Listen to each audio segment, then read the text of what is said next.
안녕하세요. 반갑습니다. 니어솔루션에서 사스 사업본부장과 최고 전략 책임자를 맡고 있는 최용덕입니다. 다시 한번 인사드리겠습니다.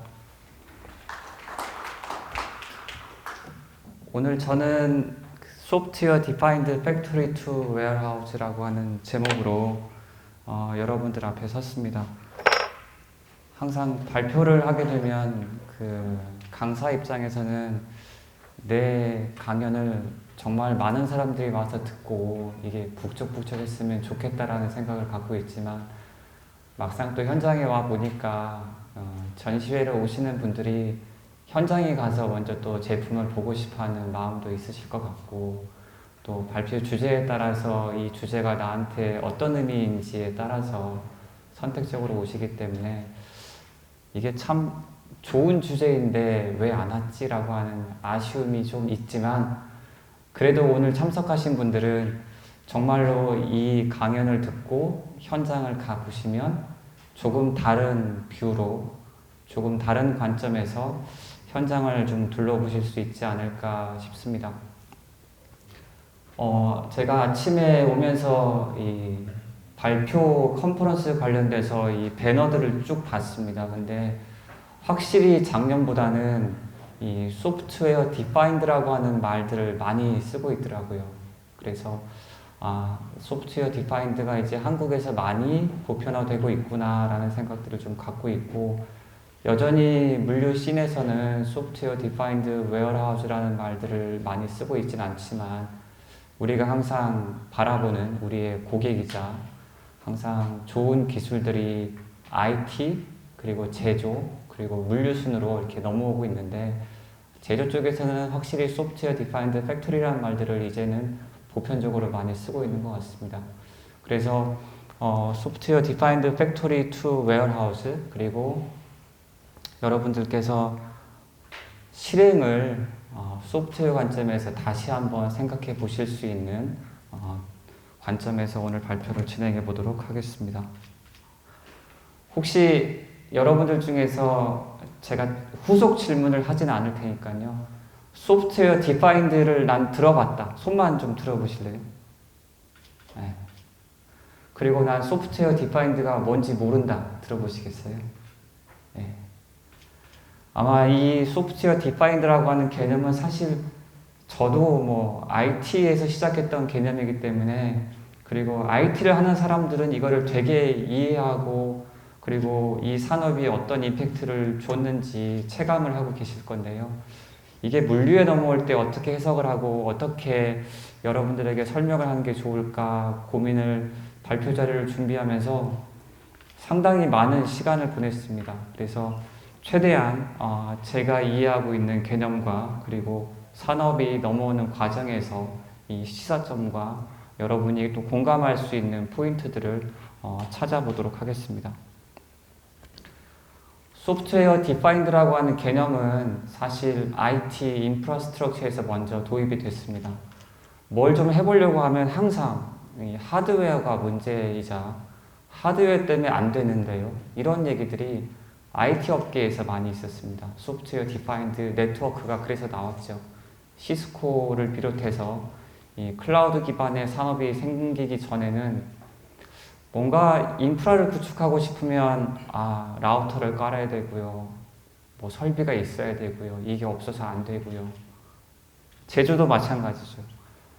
뭘 좀 설계를 좀 해보려고 하는데, 생산을 좀 해보려고 하는데 설비가 없어서요, 라인이 또 새로 만들어야 돼서요, 이런저런 문제 때문에 항상 하드웨어가 발목을 잡았던 것들이 IT 쪽에서 소프트웨어 디파인드 개념으로 이렇게 산업을 바꿨죠. 그래서 그런 컨셉을 제조 쪽에도 적용을 해볼 수 있겠네 라고 해서 나왔던 게 우리가 가장 많이 알고 있는 소프트웨어 디파인드 팩토리의 대표적인 예시가 테슬라라고 여러분들은 알고 계실 거예요. 그리고 그 테슬라식이라고 하는 표현으로 사람들이 이해를 하기 시작하면서 테슬라가 잘 못했다고 하면 와닿지 않았을 텐데, 현대자동차 등 많은 제조기업들이 테슬라식 공장, 또 소프트웨어 디파인드 팩토리 이런 것들을 제가 작년에 드디어 뉴스에서 보게 됐습니다. 그래서 여러분들도 이 소프트웨어 디파인드라고 하는 개념이 익숙하지 않은 게 요즘 많이 뉴스를 안 보시잖아요. 그리고 본인들이 원하는 채널에서 원하는 것들이 알고리즘으로 계속 꽂히니까 이런 뉴스를 좀 보기가 어려운데, 그 공중파 뉴스에서 현대자동차가 소프트웨어 디파인드 팩토리 기반의 공장을 울산에 짓겠다, 이런 얘기가 작년에 나왔거든요. 그래서 드디어 소프트웨어 디파인드를 이제 언론에서, 공중파에서 뉴스의 하나의 키워드로 다루기 시작하구나 라고 상당히 고무적이었습니다. 저희는 작년부터 소프트웨어 디파인드 웨어하우스라고 하는 것들을 얘기를 했는데, IT 사람들한테는 잘 통하는 게 제조와 물류에서는 소프트웨어 디파인드가 도대체 뭔데? 라고 했는데, 테슬라가, 현대가 소프트웨어 디파인드 기반으로 공장을 한다고 하니까 왠지 거기에는 여러분이 좀 신뢰가 가지 않습니까? 그리고 최근에 지금 현대차의 싱가포르 이런 공장들도 다 이 테슬라의 기가 팩토리, 소프트웨어 디파인드 팩토리의 컨셉과 유사하게 이렇게, 즉 소프트웨어 디파인드 팩토리가 IT에서 이 제조로 넘어가고 제조에서 물류로 넘어가는, 그래서 뭔가 새로운 개념이 아니라 산업에서 한 번 더 또 다른 산업으로 전이가 되고 이제 이게 물류까지 전이가 되고 있는 새로운 패러다임이 아니라 같은 패러다임이 산업으로 넘어오고 있다라고 보시면 될 것 같습니다. 기존의 하드웨어 디파인드 팩토리는 여러분들 아주 이골이 나실 겁니다. 아마 뭐 좀 해보고 싶으면 정말로 하드웨어가 발목을 잡아가지고 안 되는 상황들 많이 있었죠. 그게 제조든 물류든. 뭘 좀 해보려고 하면 동선이라든지 라인이 제약이 되고, 또 그걸 좀 바꿔보려고 하면 결국은 또 설비로 풀어야 되고 라인으로 풀어야 되니까 돈이 발생하게 되고, 그리고 그런 것들을 투입을 했지만 각각 따로따로 최적화가 되기 때문에 우리가 생각했던 이상적인 자동화의 모습이 그려지지 않는 거죠. 근데 소프트웨어 디파인드의 운영 철학은 이렇게 하드웨어가 중심이 되는 것이 아니라 이 하드웨어를 구성하고 있는 전체 프로세스의 의사결정 권한이 소프트웨어에 있다라는 게 가장 중요한 사상이자 철학입니다. 그래서 설비 때문에 뭘 못해요가 아니라 상황에 따라서 작업을 재구성할 수 있어야 되고, 그리고 이런 변화가 설비의 변화가 아니라 그 설비의 파라미터라든지 세팅 값을 바꿨을 때 대응할 수 있어야 되고, 그래서 그게 결국은 또 다른 투자로 귀결되는 게 아니라 환경의 변화를 세팅으로 바꿀 수 있다라는 개념으로 소프트웨어 디파인드를 이야기하고 있습니다. 그리고 단위 설비의 최적화가 아니라 전체 설비를 정말로 아우를 수 있는 것이 바로 소프트웨어 디파인드의 철학이라고 보시면 될 것 같습니다. 그래서 가장 중요한 거는 이 소프트웨어 디파인드는 이 전체의 흐름에 대한 권한을 이제는 하드웨어가 중심이 아니라 소프트웨어가 중심이다라고 이야기해 볼 수 있을 것 같습니다. 이렇게 소프트웨어 디파인드라고 하는 이 흐름에 대한 것들이 하드웨어에서 소프트웨어로 넘어올 수밖에 없는 상황이 사실 이커머스에서는 여러분이 이해하고 현재 직면하고 있는 상황이랑 맞물리고 있습니다. 지금 이 자료는 2018년도에 가트너가 발간한 보고서인데요. 자동화 창고가 WES를 통해서 진화될 수 있는 가능성을 보여주는 보고서의 한 내용을 제가 요약하고 거기에 시사점을 가지고 왔는데요. 결국 이커머스의 변화는 이 속도, 어제 주문한 게 오늘 새벽에 와 있고, 심지어 오늘 주문한 게 오늘 오후에 와 있는, 그리고 어떤 업체를 선택할 때, 그리고 이 리테일러들이 어떤 플랫폼에 들어갈 때 이런 속도에 대한 것들이 매우 중요하게 여겨지고 있습니다. 그리고 이런 것들을 소화하는 물류센터는 이 속도에 못지않게 그날 처리해야 될 물량에 대한 예측이 감당할 수 없을 만큼 복잡해졌고 예측할 수가 없습니다. 어제 3,000건의 주문이 갑자기 어떤 인플루언서의 마케팅을 통해서 3만 건이 될 수도 있고, 어제 3만 건이었는데 갑자기 3,000건이 될 수도 있고, 그리고 마지막에 있는 SKU와 주문의 조합이 급증하면서 어제 안 팔렸던 게 오늘 팔리게 되고 저 멀리 있는 게 갑자기 팔리게 되고 이런 것들을 예상할 수 없기 때문에 물류를 하고 있는 운영자 입장에서는 그리고 물류를 서비스하고 있는 기업 입장에서는 이런 상황들이 시장이 성장할 수 있는 배경이지만 오롯이 물류가 감당을 해야 될 상황으로 여겨지고 있습니다. 이런 문제를 풀어보려고 우리는 많은 자동화 설비들을 도입을 하기 시작했죠. 그리고 이러한 자동화 설비들이 이러한 문제를 풀어줄 수 있을 것이라고 기대를 하고 있습니다. 하지만 중간에 이 많은 설비와 사람 그리고 많은 이런 디바이스들을 통해서 올라오는 데이터와 그리고 작업에 대한 것들이 WMS와 완벽하게 일치가 되고 실시간으로 소통이 되지 않으면서 발생하는 문제점들이 많이 겪고 있습니다. 자동화를 투자를 했는데 왜 안 되지? 이 설비 하면은 될 것 같았는데 왜 안 되지? 이 설비 넣으면은 한 2년 정도는 갈 것 같았는데 고객이 바뀌니까 안 되는? 뭐 여러 가지 것들이 문제점으로 나오기 시작하면서 이 중간에 오케스트레이션 레이어, 뭔가를 최적화하고 조율하는 기능이 필요하구나라고 하는 것들이 높은 복잡성 그리고 실시간으로 역동적으로 바뀌는 다양성 물류센터에 그리고 뭔가를 바꿨는데 이게 실제 ROI가 잘 안 나오네. 제가 최근에 들어보면 최신식의 자동화를 통해서 뭔가 외형적으로는 되게 멋지고 그럴듯한 물류센터인데 그래서 그거 한 건 처리하는데 얼마예요? 라고 물어보면 굳이 그렇게 투자를 해서 한 건의 객단가가 이렇게 나오는 물류센터를 굳이 왜 지었습니까? 라고 하거든요. 사람이랑 DPS랑 DAS랑 소토 넣어서 해도 되는데 왜 그렇게 어마무시한 설비를 넣어가지고 하나 처리하는데 경쟁력이 떨어지는 구조로 운영을 하고 있죠? 라고 하는 질문들도 하고 있습니다. 그리고 이런 것들이 데이터가 쌓이고 모였는데 결국은 쌓인 데이터들을 활용할 수 없는 이런 것들이 중간에 있는 오케스트레이션 레이어가 없기 때문에 WMS는 자 오늘 만건 해야 된다 그리고 결과를 잘 알려주세요 라고 이제 하는 계획단의 시스템이고 이런 것들을 각자 열심히 하고 있는데 결국은 저런 복잡성과 다양성과 그리고 이거를 이렇게 투자해서 하는 게 맞나? 그리고 정말로 이런 복잡 다양한 설비들에서 올라오는 데이터들을 어떻게 처리하지? 라고 하는 궁극적인 한계와 어려움에 봉착해 있습니다. 그래서 앞서 얘기했다시피 가트너가 오토메이션 창고는 이커머스가 성장하면서 반드시 WS가 필요할 것이다 라고 얘기했고 그리고 그런 것들을 극복해 보기 위해서 자동화 설비들이 들어가고 있지만 여전히 오케스트레이션 레이어가 없기 때문에 저런 WS의 필요성이 등장하고 있습니다.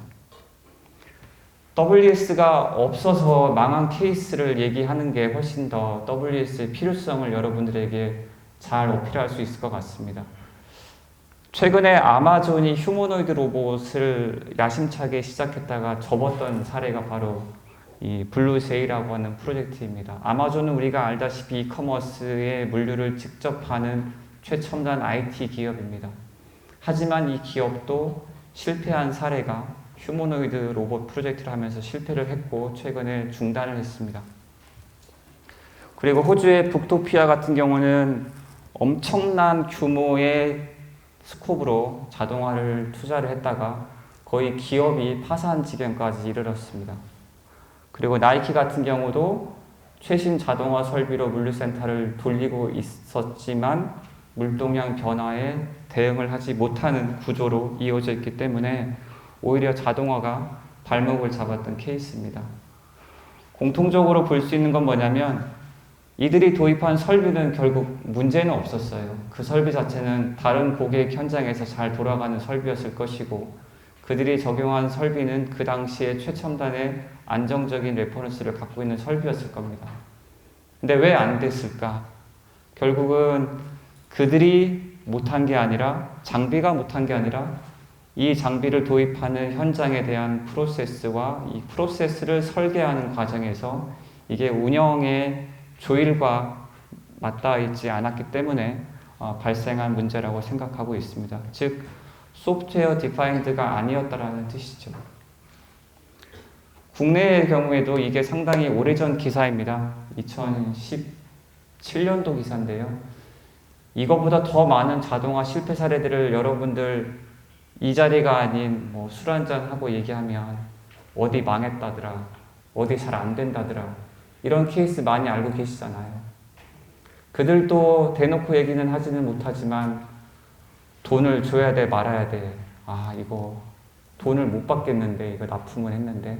이런 경우들도 많이 있을 겁니다. 결국은 뭐냐면 자동화라고 하는 것이 눈에 보여지는 건 하드웨어예요. 그리고 IT 기업은 소프트웨어에 친숙하기 때문에 소프트웨어에 대한 이해도와 활용도가 높습니다. 근데 제조와 물류는 소프트웨어라는 얘기하자마자 뭔지 잘 모르겠다.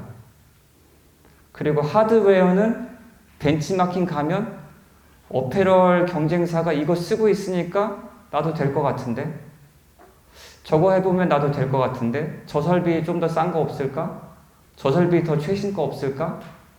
이런 식으로 접근을 하다 보니까 그 회사에 맞는 옷이 나한테 맞을 줄 알았어요. 근데 안 맞는 거죠. 결국은 이 소프트웨어 디파인드라고 하는 철학이 없이 자동화 설비 중심으로 자동화 설비에 의존해서 물류센터를 구축했기 때문에 앞서 나이키와 아마존과 북토피아와 똑같이 물동량과 제품의 특징이 반영이 안 돼 있어요. 같은 나이키, 아디다스지만 다르거든요. 내 고객의 주문과 내가 보유하고 있는 SKU와 나의 출고 패턴과 나의 운영 환경과 다 다른데 그냥 어패를 저기 하니까 나도 해보면 되겠지? 근데 내 주문의 물동량과 이런 제품 특징은 다르거든요. 근데 그런 것들을 물류하는 사람이 고민하고 분석하고 판단할 수 있는 역량이 못 되기 때문에 그냥 나이키도 하니까 우리도 해볼까? 이렇게. 그리고 어느 정도가 우리 수준에 맞는지 잘 모르는 상태에서 저 정도 돈이면 나도 쓸 수 있는데, 그러니까 아까 말씀드린 대로 박스 하나 나가는데 1,000원이면 되는데 나는 왜 자동화로 2배를 해가지고 박스 하나당 2,000원을 내보내고 있지? 이런 거예요.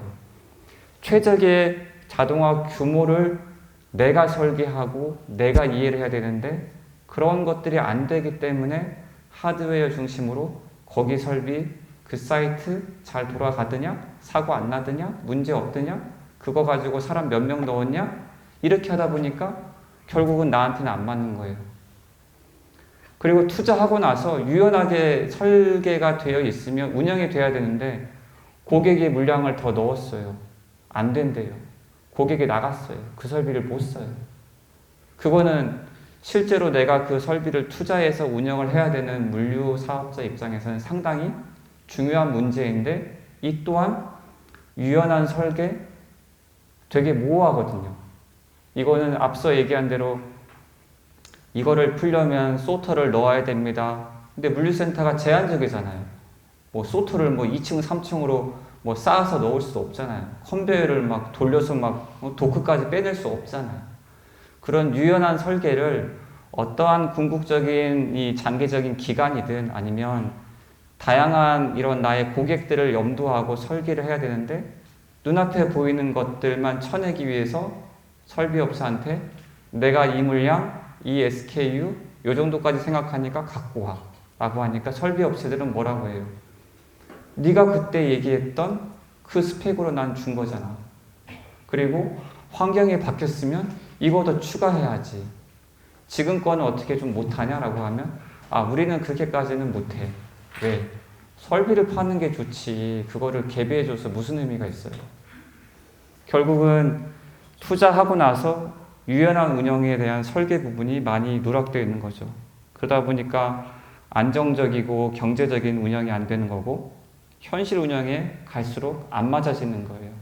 발주 내고 시작하는 시점은 가장 단기적으로 정확하고 예측 가능한 상황이기 때문에 돌아가겠죠.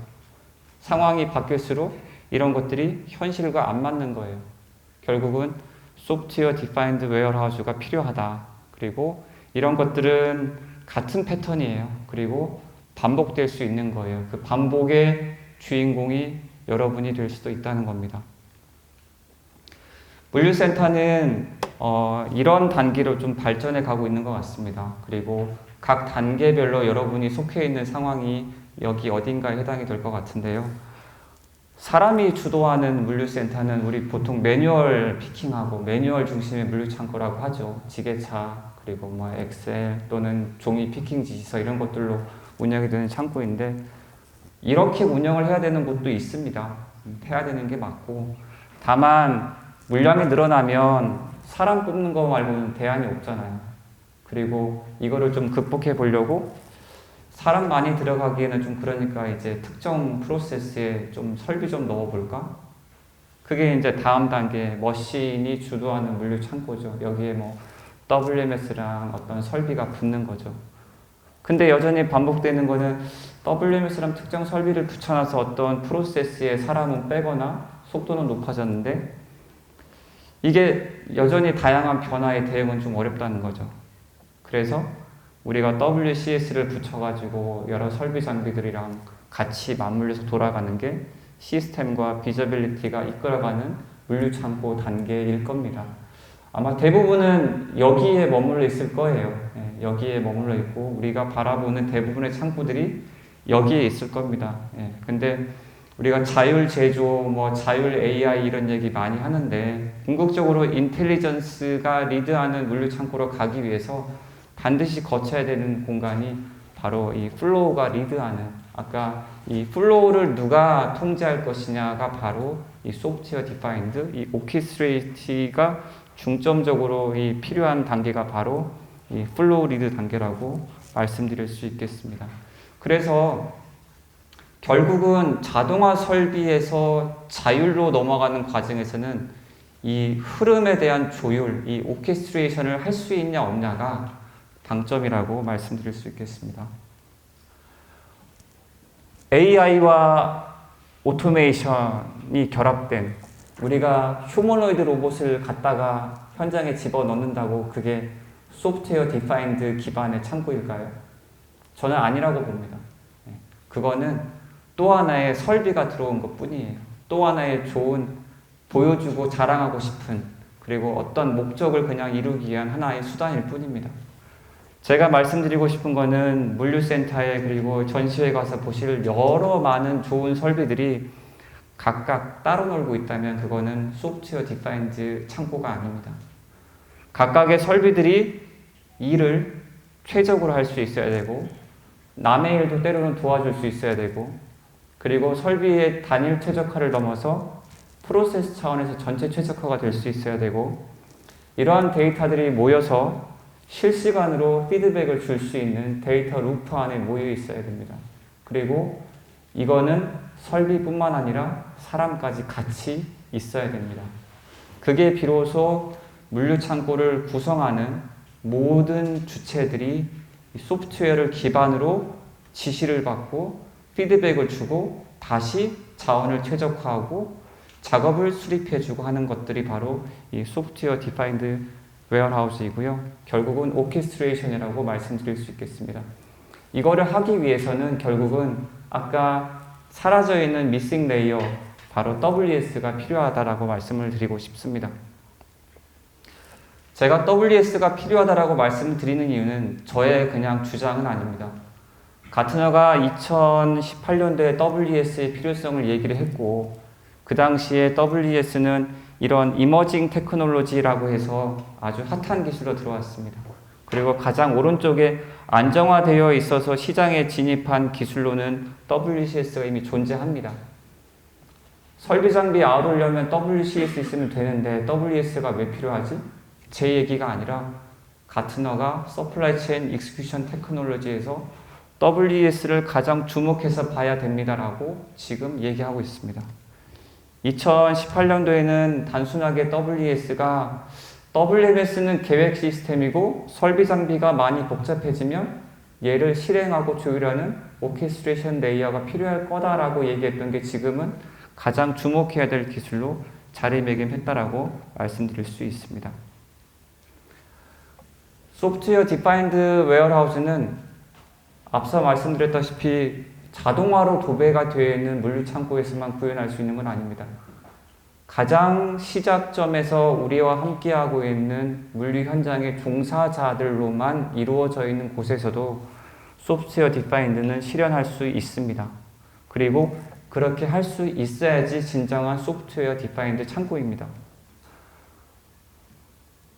실제 물류 자동화가 실행이 될수록 이 소프트웨어 디파인드 기반의 WS가 왜 필요하냐? 설비가 하나 추가될 때마다 그리고 설비로만 모든 프로세스가 이어질수록 복잡성이 증가하게 됩니다. 그런데 WMS라든지 ERP라든지 이런 레가시 시스템들은 그런 것들을 다 소화할 준비가 안 돼 있고 소화될 이유를 모르는 시스템이에요. 소화하고 싶지도 않아 하고요. 물론 쿠팡처럼 아주 강력한 WMS로 모든 설비 장비를 통제하고 지시하고 피드백을 받는 그런 경우는 예외라고 할 수 있겠지만은 그런 IT 역량과 자체적으로 운영하는 창고들이 많지 않은 일반적인 3PL 기업들은 그렇게 하기가 어렵다는 거죠. 그리고 ECS 같은 이런 설비를 컨트롤하는 시스템은 내 설비에 최적화하고 내 설비 유지 보수하기 바쁩니다. 그래서 이걸 좀 잘해보고 싶어서 WCS가 들어왔는데 얘는 여전히 설비 전체를 아우르는 장비 통합 중심에 머물러 있습니다. 그래서 우리는 궁극적으로 물류 장비와 자동화를 실행하고자 하는 본연의 목적, 흐름을 최적화하고 이 흐름을 최적화하는 게 결국 생산성을 높이거나 비용을 절감하는 그런 관점에서 WES가 필요하다라고 그리고 WES가 이 모든 것들을 WMS와 현장과 조율하는 오케스트레이션 레이어라고 말씀을 드릴 수 있겠습니다. 전체 흐름을 최적화하는 과정에서의 한 가지 예시를 제가 좀 말씀드리고 싶은데 이거는 사람이 작업하는 공간에서 최적화를 하는 그런 한 가지 예시입니다. 국내에 거의 탑 티어의 5손가락 안에 드는 회사인데요. 기존의 작업자들이 이렇게 주문을 구성을 하고 피킹을 하고 있었는데 니네들이 WES라고 해서 주문을 최적화해서 현장의 설비와 장비를 최적화한다고 하는데 어떻게 하냐? 우리랑 한번 짱을 겨뤄보자 라고 해서 우리 거는 지금 이런 주문을 이렇게 해서 웨이브를 내리고 이 정도의 터치수가 발생하는데 니네 WES의 능력은 어느 정도야 라고 해서 저희가 같은 주문을 가지고 저희가 분석을 했을 때 37.7%의 터치수를 줄였습니다. 결국은 제가 말씀드리고 싶은 거는 어떤 소프트웨어의 알고리즘의 성능을 얘기하는 게 아니라 사람, 계획, 이 한 개의 어떤 레이어가 분명히 필요하고 이런 것들은 모호한 개념이 아니라 작업을 최적화한다고 하면 작업을 최적화하는 결과가 있어야 될 거 아니에요.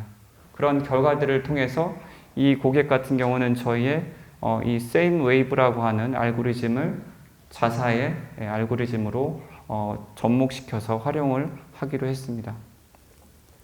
저희는 사람 기반의 물류 창고부터 완전 자동화가 되어 있는 창고까지 다 WES를 적용하고 운영을 하고 있습니다. 단순하게 어떤 기술력을 선보이는 이런 쇼케이스를 하는 회사는 아니고요.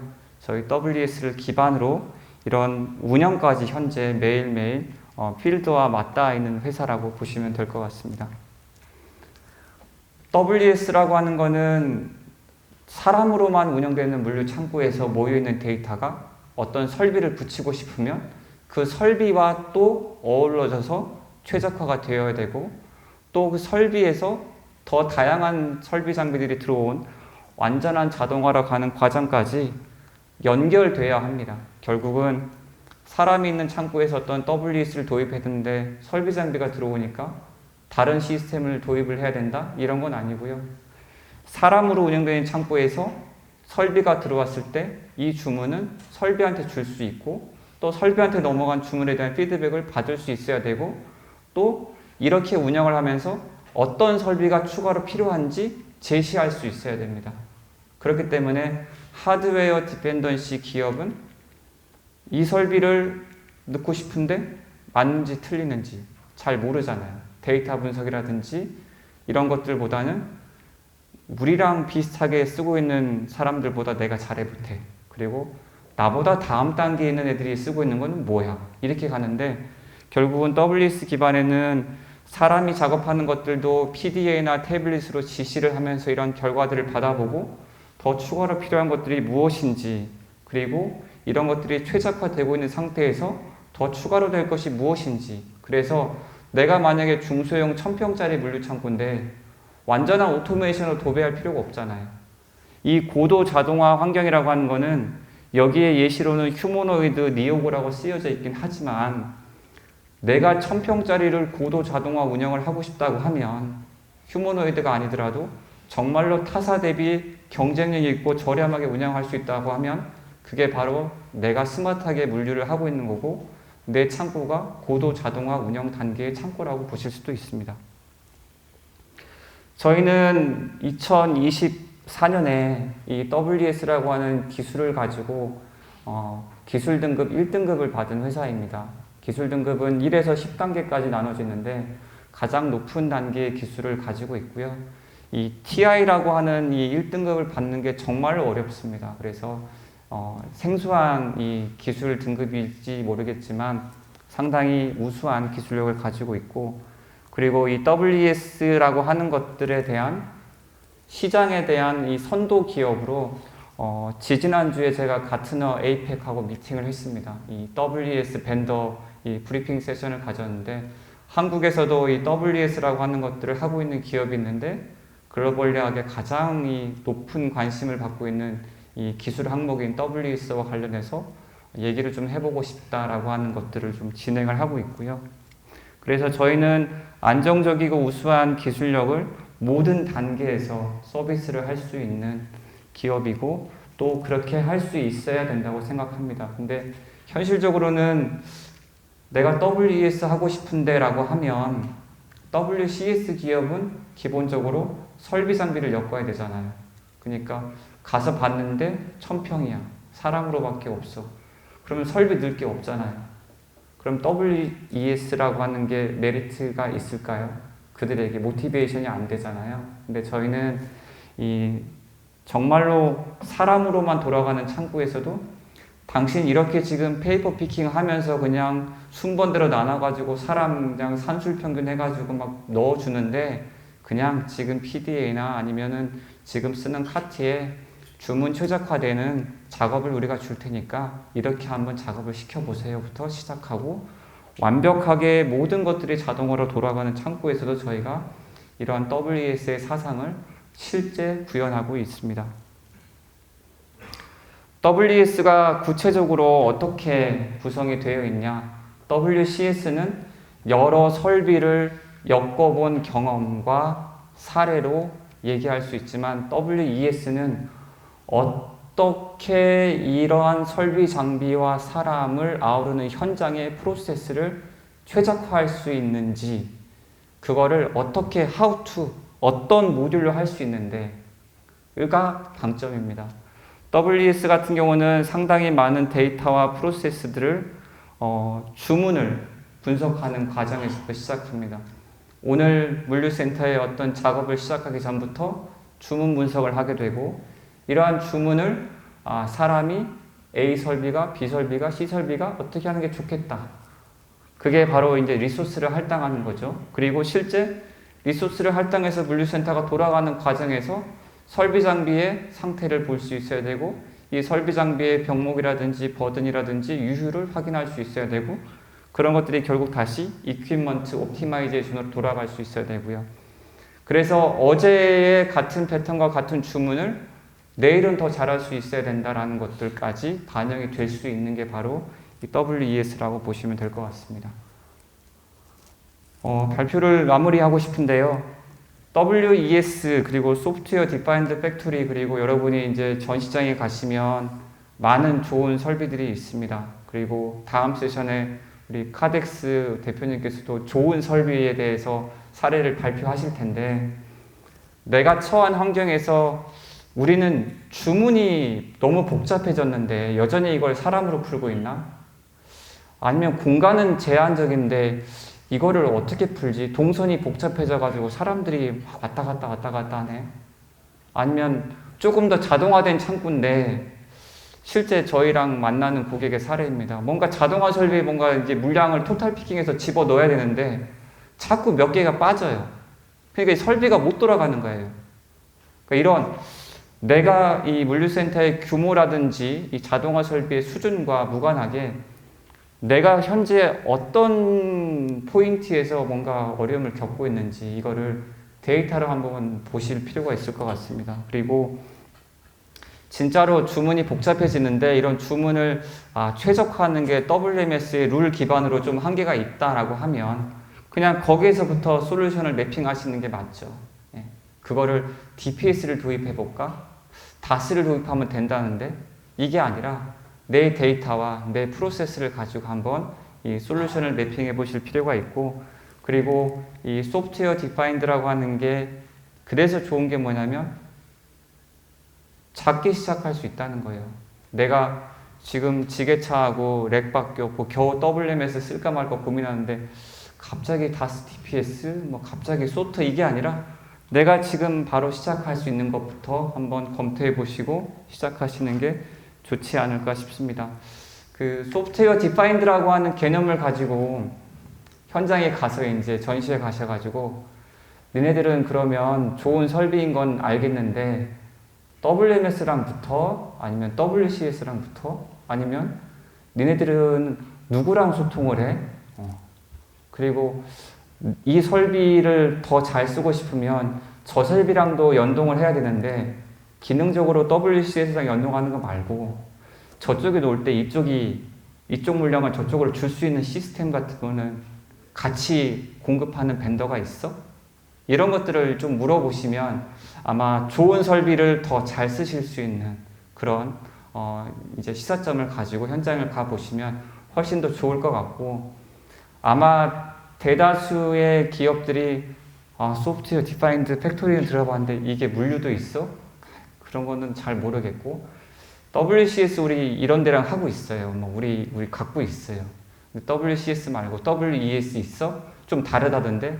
잘 모르겠어. 아마 이럴 거예요. 그리고 이제 제가 아침에 여기 출근하면서 내심 생각했던 거는 이 전시회에 참가했던 전시 기업들이 돌아가는 길에 그런 생각을 좀 가져봤어요. 어느 놈인지는 모르겠는데 왜 갑자기 어제랑 다르게 소프트웨어 디파인드 얘기하고 WES 얘기하고 왜 이러는지 모르겠다. 근데 그들도 물류를 하는 데 있어서 소프트웨어 디파인드라고 하는 것들을 조금 고민하고 WES를 조금 고민하는 그런 계기가 좀 되면 좋겠다라고 하는 바람을 갖고 왔었습니다. 그 시간이 다 돼서 저는 제 발표는 이걸로 마치고 아마 데스크에서 어떤 봉투에 저희 회사 브로셔라든지 그리고 나가시면 제 명함도 있고 하니까 저희 회사에 대한 사례가 조금 더 궁금하시거나 또 실제 자동화를 낮은 단계에서부터 복잡한 단계까지 고민하시는데 제가 드렸던 이 오케스트레이션 레이어의 필요성에 공감하셨다면 편하게 연락 주시고 찾아주시면 감사하겠습니다. 이상으로 제 발표를 마치도록 하겠습니다. 감사합니다.